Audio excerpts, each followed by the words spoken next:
ഭാസ്കരന്റെ രാജികത്ത്. ഭാസ്കരന്റെ കാര്യം സാഹിബിനെ അറിയിക്കാതെ മറച്ചു വെച്ചതിൽ ക്ഷമിക്കണം. സാഹിബ് പറഞ്ഞ സമ്മതിക്കില്ലെന്നറിയാം.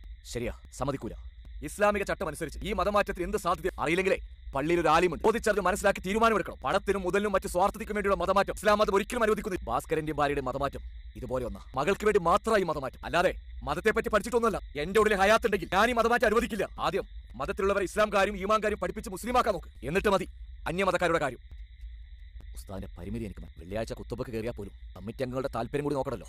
ഇതൊക്കെയാ ഉസ്താദെ നമ്മുടെ സമുദായത്തിന്റെ ശാപം.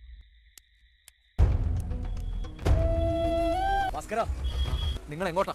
വേണ്ട, നിങ്ങൾ എങ്ങോട്ടും പോണില്ല. നമുക്ക് തിരിച്ചു പോകാം. ഭാസ്കര, മറ്റ് താല്പര്യങ്ങൾക്ക് വേണ്ടിയുള്ള മതമാറ്റത്തിൽ ഇസ്ലാം മതം ഒരിക്കലും അനുവദിക്കുന്നില്ല. നമുക്ക് തിരിച്ചു പോകാം. ഇതുവരെ വിശ്വസിച്ചത് മോശമായിട്ടോ ഇനി വിശ്വസിക്കാൻ പോണത് ഇതിൽ നല്ലതായിട്ടോ അല്ല. ഞങ്ങൾ മതം ഞങ്ങൾക്ക് വലുത് ജാതി മതമൊന്നും അല്ല. മോളെ സ്നേഹം തിരിച്ചു കിട്ടണം. ആ സ്നേഹം തിരിച്ചു കിട്ടാൻ ഈ മതമൊന്നും പ്രശ്നമില്ല. ഞാൻ ഉറപ്പു തരുന്നു. വാ, നടക്ക്.